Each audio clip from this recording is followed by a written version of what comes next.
You're listening to the Fanfiction Factory, the show that takes you to parts unknown with familiar faces and familiar places. And now, he's read every Goosebumps book twice, Draco from Gatorbox. That was a long, boring, and tedious summer. I read every Goosebumps book twice. Ladies and gentlemen, Nintendolt, thank you for the intro. I appreciate it. Welcome to Fanfiction Factory. Of course, I am Draco from Gatorbox. And in case you skipped over our introductory episode, the quick 4-minute primer, I'll give you a heads up as to what's going on, just so that we're all up to speed. We're going to be reading fanfiction on this show, and we're going to be looking for weird, fringe, cringe, bizarre, unintentionally hilarious fanfics that just fall flat on their faces. And we're reading them with the best of intentions. We're reading them not to mock the writers or anybody. We don't want to harass anyone. We don't want anyone causing trouble. We just want to sit back and just kind of take in the absurdity of what we're getting ourselves into. I'm very passionate about fan fiction. I don't know if any of y'all knew that about me. And one of the reasons for that is because when I was younger, I used to write fan fiction. So just as a gesture of good faith, to show that there's no hard feelings, to show that we're not out to get anybody, and, you know, to put me down on even ground with everybody else who's going to be featured on this show, we've decided that this first episode should feature one of my stories. Like that was from the start of this project. I was like, no matter what we do, episode 1 has to be something that I wrote. And since I'm a digital hoarder and I hold on to everything, I still have my not very first, but I have one of my first fanfics, and I would like to narrate that to you all today. This is how we're starting the show. It's either going to be a success or it's going to detonate on the launch pad, and I will have put my dirty laundry out there for nothing. So without further ado, I would like to introduce to you all a story by the name of Resident Knothole. It is a Sonic the Hedgehog fanfic that was written on April 11th, 2002. It's nearly 20 years old, and actually by the time this episode goes live, it will be 20 years old. So it's a story about zombies and the Sonic the Hedgehog game, because I figured those two things needed to go together.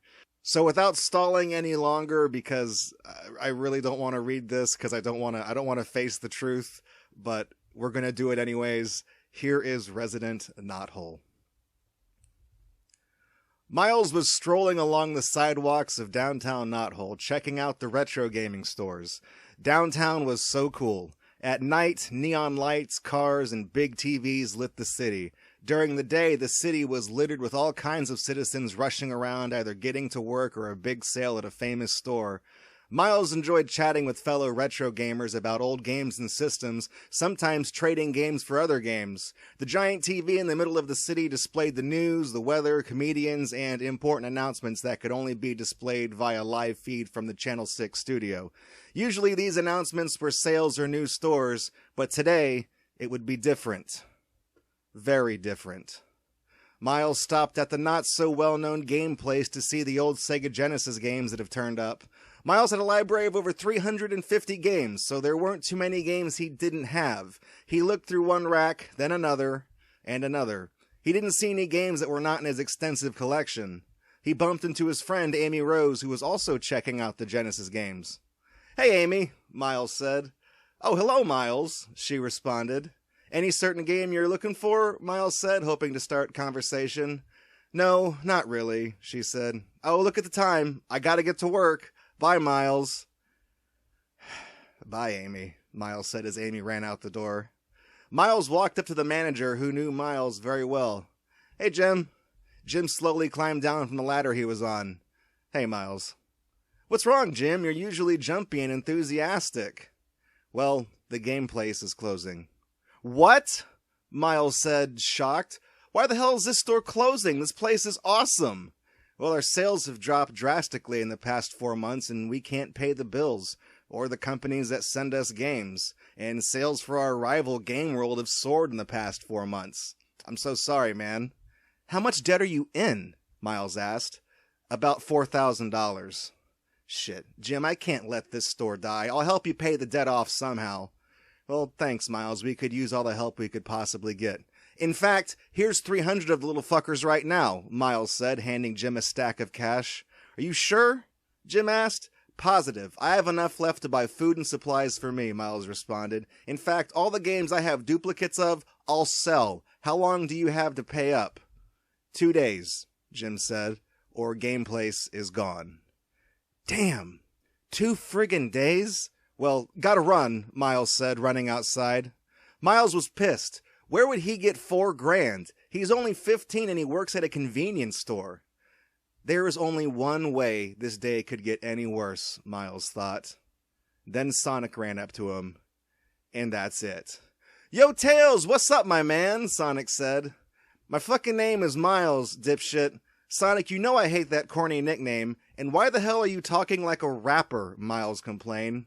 Yo, dog, I'm just kicking around with my homies, and that's the way we talk now. You dig, my man? Sonic said. Miles shook his head. No, dog, I don't dig. Well, anyways, my homies and me was making this band and all, and I was wondering... No, Sonic, I won't join the band. Man, you're no fun anymore. How come you not join the band? Well, because I have 3 things very important to me. What? My life, Amy, and the fate of the game place. Man, that shizno ain't worth nothing, dog. You gotta join the band. Whatever, Miles said, walking away. Then the comedian that was making sex jokes on the big TV was interrupted by an important announcement. Dr. Robotnik appeared on TV. So, okay, Adam was the first man on Earth, right? So during that period, did he have a dick? I mean, did God say, Adam, I made you this woman, and here's this adapter? Ka-ching! He started, but was cut off by Robotnik. Man, when did that fat ass become a news anchor? Miles said, looking at the TV. I am Dr. Robotnik, he started, and I have developed a super virus capable of wiping out the entire planet. I will release this virus if my unreasonable demand is not met. I demand $4,000 by tomorrow, delivered to Death Incorporated by 2 p.m. If not, the whole planet will suffer total genocide. Then the feed ended. Fuck this. Fuck this, Miles shouted. Great, what do I do? Save the planet or save Game Place? Then Amy, more frightened than ever, ran up to Miles. Miles, did you see the feed on the TV? Unfortunately, yes. Do you think he'll really do it? She asked. Probably not. His deadly virus is probably grape soda inside of a test tube, Miles answered. Amy followed Miles back to his house, well hidden in the shallow woods. This was where most of the garbage was blown, and Miles hated this area, but it was the only affordable thing. Then a flyer hit his face. Miles pulled it off and read it. Wanted, dead or alive, Dr. Robotnik. A picture accompanied it. Demented scientist charged with kidnapping, arson, murder, robbery, terrorism, and assault and battery. Suspected to be armed and extremely dangerous, approach with caution. If captured, dispose of at the Knothole police station. Reward offered, $4,000. What do you think we do, Miles? Amy asked. Miles grinned evilly. Lock and load. Miles unlocked the front door and invited Amy inside. She casually tried to put the moves on Miles, but he always countered with stupid questions. Nice place, Miles, she said. Really? Miles replied. I'm serious. I like the layout, she said. She walked to the bed and sat on it. Comfy bed. Why don't you come over here? Miles fiddled with his keys, trying to find the keys to the arms room. Because I'm not in the mood right now. Damn, Amy said to herself. He finally found it and unlocked the door. He flipped the light switch and stepped into an empty room with one shelf that had some comics. This is the arms room? Amy questioned. No, this is the secret entrance, Miles said, walking to the shelf. He pulled a stack of comics and presto, the wall opened up. He turned on the lights inside the arms room. Inside were walls fitted with weapons of all kinds. Knives, pistols, shotguns, automatics, explosives, everything. Wow, was all Amy could say. This is all yours? No, this room belongs to Uncle Chuck. We share it. His secret entrance is on the other side of this room. This is his collection of items, not mine, but I'm free to use it whenever I want. Then Miles walked down some of the aisles with Amy, looking at the assault rifles and automatics. Suddenly, the other secret door opened. Uncle Chuck stepped out into the room. "Miles, how are you doing?" Uncle Chuck said.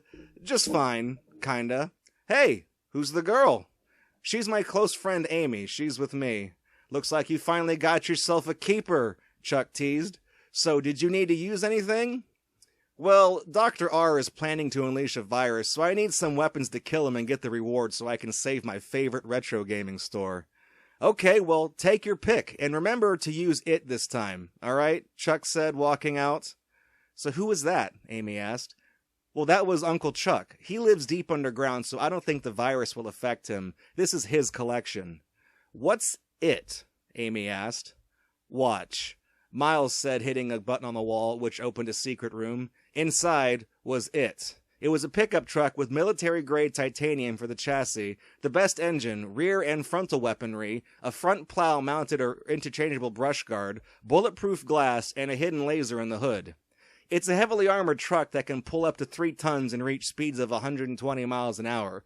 "So take your pick of the weapons and toss them into it," Miles said. Amy began to toss some pistols and grenades into the truck until Miles stopped her. "Listen, Amy. You don't use the wussy stuff when fighting fat asses hell-bent on world domination. You need these things," Miles said, pointing to the autos, the C4, and of course the BFG 9000. "I think we have enough stuff. Let's get going now." Amy opened the passenger door and jumped in while Miles got in the driver's seat. Miles, where is the steering wheel?" she asked. Miles pointed to the joystick with buttons on it next to him. "That's how we control it. You have some buttons on your side, too." "Why is it joystick controlled?" "Because I need one hand to drive and the other to fire the truck's special weapons," Miles started. "This triggers gas, this right here is the brake, this changes gear, this fires the standardized machine guns on the front," he said, pointing to various triggers and buttons on the joystick. "So what are the special weapons?" Miles pointed to a series of 7 colored buttons where the steering wheel would be. "The red is to drop oil, the orange is to drop soap, in case we run out of oil. The yellow drops tacks and caltrops, the green sprays smoke, the blue makes spikes come out of the sides of the wheels, the purple fires the hidden laser in the hood, and the white sprays paint out of the exhaust pipe." "Wow, where did this thing come from?" Amy questioned. "The internet," Miles said, starting the engine. Chuck ran over to the exit door to hit the open button. This opened a large garage-sized door, an exit ramp which led to the outskirts of the city. Miles looked at the clock and discovered it was already 8. This means that the virus would be unleashed in about 16 hours. Miles murmured something. "Huh? What was that, Miles?" Amy asked. "I said we only have 16 friggin' hours to do this." "Miles, what's going to happen to us?" Miles stopped the truck. "I really don't know. I've never shot a gun before, and I've never risked my life. I hate to admit this, but I'm kind of scared." Amy scooted over and hugged him. "It'll be okay, Miles. I know you can do it. I'm just as frightened." "You really think I could?" he said, half sobbing, half trying not to sob. "Yes. Now let's get going." Miles started the truck again and started heading towards Death Inc. It was 11 p.m. Amy had already dozed off and Miles was about to fall asleep. He pulled the truck over and woke up Amy. "What is it?" she said groggily. "I'm going to unfold these seats so we can lay down and not sleep sitting up," he said, tinkering with some knobs behind the seats. Then the seat slowly reclined.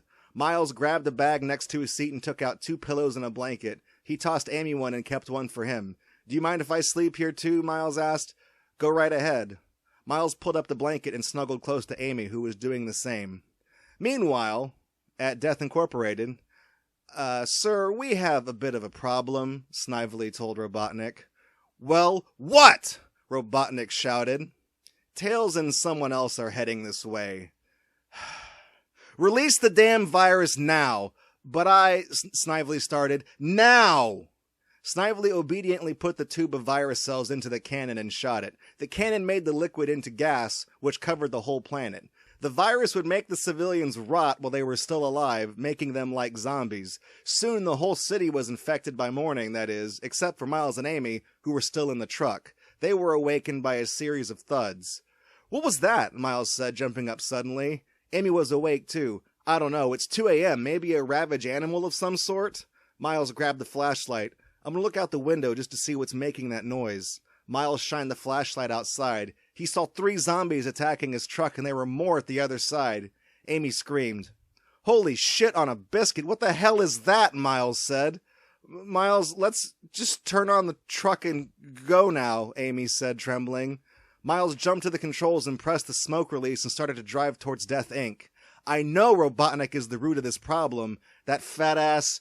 Ooh, he's gonna burn in hell, I swear. By the time they arrived, it was morning almost. Miles gave Amy a pistol and 3 grenades. Okay, to shoot the gun, you point the hole at something and you pull this trigger. To use the grenades, hold the handle like this, Miles demonstrated how to hold it, and pull the pin to throw the grenade. I get it now, said Amy. Follow me, Miles said, opening a side door. He led them through a hallway, but a camera saw them and sounded an alarm. 6 SWAT bots came around the corner. Ah, crap, we've been spotted, Miles said. Okay, Amy, do what I told you with the gun, Miles ordered, firing his assault rifle at the pack of robots. Amy shot at them, missing each time because her hand was trembling. Miles finished off the last one. Come on, this way, he said, running. They ran into a zombie inside. It was Sonic. He was half rotten, skin hanging off of him everywhere. You could even see his bones. Green ooze was dripping from gaping holes in him. Sonic? Amy said. The zombie lunged at Amy, tackling her. Amy shoved him off, making him hit the wall and fall apart. Take that one, you ignorant asshole. Nice one, Amy. Now let's run. While they were sneaking down a dark hallway, Snively popped out and stealthily grabbed Amy, putting his hand over her mouth to muffle her screams. He injected her with the virus and erased her memory from 5 minutes ago. Then he pushed her back out into the hallway. She caught up with Miles. Where have you been? Miles asked. I don't know, Amy said, confused. Okay, behind this door is Robotnik. I'm gonna barge in. You follow behind me. Amy started to zone out. I get it. Whoa, she said, almost falling down. Miles kicked open the door to see Robotnik sitting in his chair as usual. Tails, I've been expecting you. Robotnik, Miles said, pointing his assault rifle at him. What have you done? Nuh-uh. I wouldn't do that. I'm gonna blow you away no matter what. Well, if you blow me away, you won't get the antidote, and only I know where it's hidden. And why would I need the remedy? This thing has already killed everyone. No one is left alive. I'll kill you and escape to another planet inside the tornado. The antidote will heal even the current zombies. Speaking of which, why don't you take a look at your girlfriend then? Robotnik said with an evil laugh. Miles turned around and saw Amy, her arms and hands beginning to rot away. Amy, was all he could say. Miles, it hurts, she said, staring in horror at her arms. Okay, what do I need to do to get this antidote? Survive this attack, Robotnik said, hitting a button. Zombies, attack now! A door opened with 5 zombies inside the room. Miles pulled out his gun and blasted at them. No use. Mortal weapons don't affect the creatures of the dead, Robotnik said, getting inside a bulletproof room. Then Snively walked in. Sir, Oh dear, he said, looking around at Miles, a half-dead Amy, and the horde of undead hedgehogs. You son of a bitch! It was you who infected Amy, Miles said, pumping Snively full of lead. Robotnik looked at the zombies who were just standing there. Attack Miles Prower now, he ordered. The zombies just lumbered around, bumping into each other occasionally. Miles wondered why they didn't attack him. Then it hit him. The zombies outside the truck, Sonic, Amy, the ones inside the room, they were all hedgehogs. Obviously, the virus didn't affect foxes or anything else. Realizing his victory, he put his gun on the ground. Giving up? Robotnik asked. No. You have lost. What? Your virus only infects hedgehogs. Foxes and all other species are immune to it. You've lost this battle.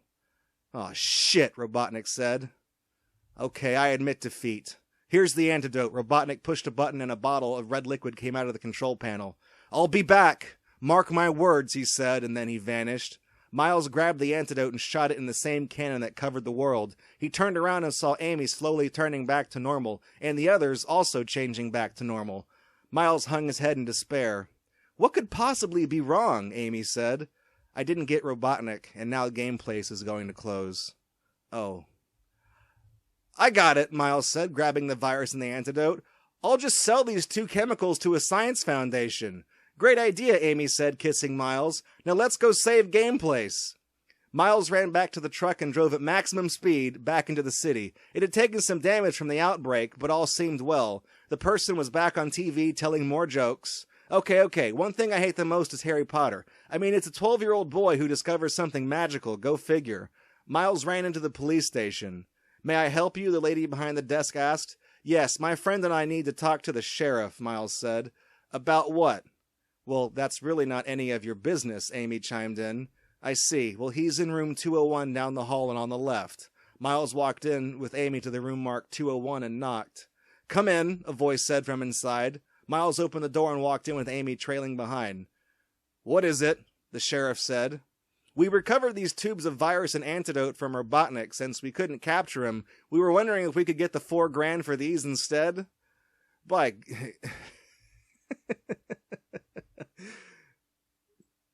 By golly, you sure can. Why, with this, we can make remedies in case it happens again. Here's the money, and you give me the tubes of liquids, he said, surprised. Miles handed over the tubes and got 4G in return. Thank you, was all he could say. Miles hugged Amy. He didn't care if the sheriff was watching him or not. Come on, game place closes in 5 minutes, Miles said, getting up.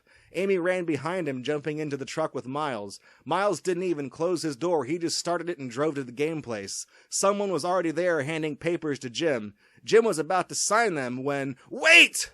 Miles shouted, stopping the truck and getting out with the money. I got the money! I've got the money! What? You did it! Miles, you son of a bitch, you did it, Jim said excitedly. Here it is, Miles said, handing the guy in the tuxedo the briefcase. He flipped through it and then gave a mere before walking out with the money. Miles, I'm proud of you. Even though you were scared to death, you still conquered the virus and saved the store, Amy said, then kissed Miles. The end? With the question mark. And then after that, there's a bunch of corrupted text because the floppy disk that this was stored on is rotting away, so I was just able to save that in the nick of time. Well, that was Resident Knothole. That was my shameful secret. It's, reading through it, it's not that bad. We've read worse, but it's about on par with the same caliber of stories that we've featured on Fanfiction Factory. It's campy, it's cringy. Am I embarrassed for writing it? No. Back when I wrote it, I was proud of that. I posted it online. Of course, it's since been taken down, so you can't find it online and find my old accounts or anything like that. It's all been taken down. But at the time, this was one of the most important things to me. I think I wrote this when I was 13 something years old. So, that was, I was pretty young, still getting my start, trying to spread my wings, writing fiction and whatnot. And like I said in the intro, writing fan fiction is a really easy way to have pre-made characters and places and scenarios for you to play around with. So you could see that I used some characters and kind of injected my own things into it and crossed the Sonic games with the real world and then also the comics and SatAM as well, because we had appearances from Uncle Chuck and the SWAT bots and Snively. But then we also had, more contemporary things in the story. Also, I just want to mention, I named the store the Game Place, and it's completely coincidental that the store that Chris Chan kept getting kicked out of was also called the Game Place. This was written in April of 2002. So this was years before anybody knew about any of that business. But that was Resident Knothole. Like I said, I'm still proud of it. And I feel like by having read it for episode 1, I feel like the Band-Aid's been torn off. I feel like I'm ready to dive into even more stories and even more weird things. I did some editing throughout reading the story so that me stumbling over words is not as apparent, but depending on how the future stories we do are written, I might leave some of those in if it's intentionally confusing, just because that kind of adds to the humor. Like I said, that's going to do it for my story in the inaugural episode of Fanfiction Factory. So I hope you enjoyed it. I enjoyed reading it, for better or worse. And hopefully now that my story is out there, we can go ahead and read other stories guilt-free and just take it all in. So thank you for tuning in to this episode of Fanfiction Factory. I've been your host, Draco from Gatorbox, and hope to see you in the next episode. Fanfiction Factory is a production of Gator Company. To support the podcast, please visit patreon.com/Gatorbox to make a pledge today. Thank you for listening, and we'll see you in the next journey.